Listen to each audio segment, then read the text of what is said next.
కోసమే. పాపాన్ని తొలగించే పరిశుద్ధుడు వచ్చాడు మా కోసమే.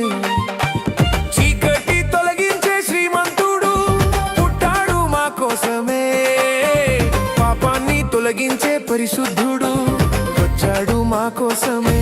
యేసయ్య పుట్టాడు